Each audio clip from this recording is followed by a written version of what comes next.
এয়া অবিনাশ আৰু মই বৌদ্ধ মন্দিৰ চাবৰ কাৰণে গৈছোঁ আকৌ। এয়া এটা সুন্দৰ আমি পৰিৱেশ ইয়াতে আমি অকণমান ৰখাই ল'লোঁ, তাৰপাছতে অলপ পাছতে আমি যাম। গতিকে আপোনালোক অকণমান দেখাবৰ এই কাৰণে যিটো বৌদ্ধ মন্দিৰলৈ মন্দিৰলৈ যোৱা যাম, প্ৰায় আৰু 200 ইয়াৰ পৰা বছৰীয়া পুৰণি বৌদ্ধ মন্দিৰ। ইয়াৰ পৰা এৰাউণ্ড 2 কিলোমিটাৰমান গ'লে পাই যাম। কিন্তু যাওঁতে ইমান ধুনীয়া ৰাস্তা পায় ইয়াত, আপোনালোকক এবাৰ দেখাইছোঁ চাওকচোন। ইমান ধুনীয়া এটা পৰিৱেশ, গোটেই পাহাৰ চাওকচোন ইমান ধুনীয়া। এয়া চাওক বৌদ্ধ মন্দিৰলৈ আমি গৈ আছোঁ। ইয়াতে বাটত ইমান ধুনীয়া এটা পৰিৱেশ, সেয়ে আমি ৰৈ দিলোঁ অকণমান চাইছোঁ। আমি দেখাইছোঁ আপোনালোকক চাওক ইমান ধুনীয়া এটা পৰিৱেশ। সেইফালেও চাওক এটা ধুনীয়া পৰিৱেশ। এতিয়া গাঁৱৰ মানুহে ওলাই আহে। এইফালে অলপ আগত বৰ ধুনীয়া গেট এখনো আছে। তো আমি ইয়াৰ পৰা গৈ আৰু 2 কিলোমিটাৰ গ'লে আমি বৌদ্ধ মন্দিৰ পামগৈ। গতিকে এতিয়া আমি ওলামেই আৰু আপোনালোকক অকণমান ইয়াত দেখাবৰ কাৰণেহে আচলতে আমি ইয়াত ৰ'লোঁ। আৰু খুব ধুনীয়া এটা পৰিৱেশ ইয়াত। এয়া বালিজান নচিয়াম গাঁৱত আমি সোমাইছোঁ। এয়া গাঁৱৰ মূৰতেই সুন্দৰ শ্যাম মানুহৰ চাংঘৰ আপোনালোকক দেখাইছোঁ। ইয়াৰ পৰা এটি বৌদ্ধ বিহাৰো দেখাম। এয়া নতুনকৈ বনাই থকা বৌদ্ধ বিহাৰ, আপোনালোকে অকণমান চাব। এইটো বনাই আছে।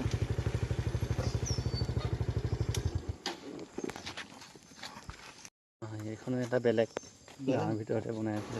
এয়া গাঁৱৰ মাজত সৰুকৈ নতুনকৈ এটি বুদ্ধ বিহাৰ বনাইছে। আমি আপোনালোকক জাষ্ট দেখাম।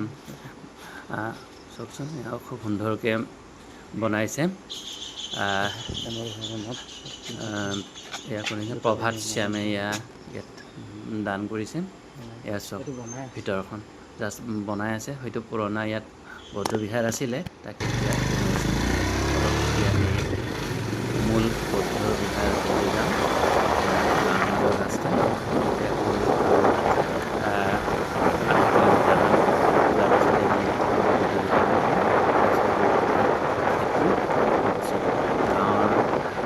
খালী জেগা হয়।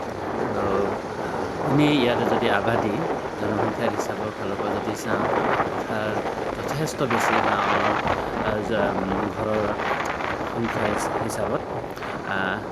লগতে ইয়াত আৰ্থিকভাৱে সচ্ছলতা আমি দেখিবলৈ পাইছোঁ। যদি আমি বেলেগ গাঁৱৰ তুলনা কৰোঁ, মানুহখিনি প্ৰায়দৰে পকা ঘৰ, গাঁৱৰ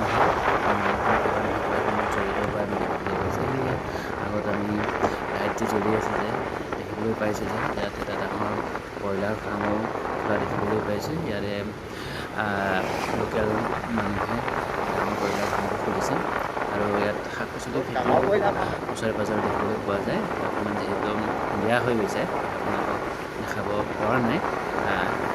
যি কি নহওক, ইয়াত মানুহখিনি যে ইমান ৱেল টু ডু ফেমিলি, অৰ্থাৎ খুব আৰ্থিকভাৱে স্বচ্ছল, দেখিয়ে খুব ভাল লাগিছে। মানুহখিনি মানে এনেই বহি থকা নাই, সেয়াও গম পোৱা যায়। চবতে তেওঁলোকে জেওৰা দিছে আৰু খেতি কৰিছে। আৰু খুব ছিষ্টেমেটিক হয়। ঘৰৰ খোলাকৈ ঘৰৰ বাউণ্ডাৰীও দেখা নাপালোঁ। কোনখিনিতে তেওঁলোকে জেওৰা দি হ'লেও নিজৰ বাউণ্ডাৰীবোৰ ভালকৈ ৰাখিছে। আৰু কোনোবাই যদি পাৰিছে তেওঁলোকে পকা বাউণ্ডাৰী দিও ঘৰবোৰ ধুনীয়াকৈ ৰাখিছে।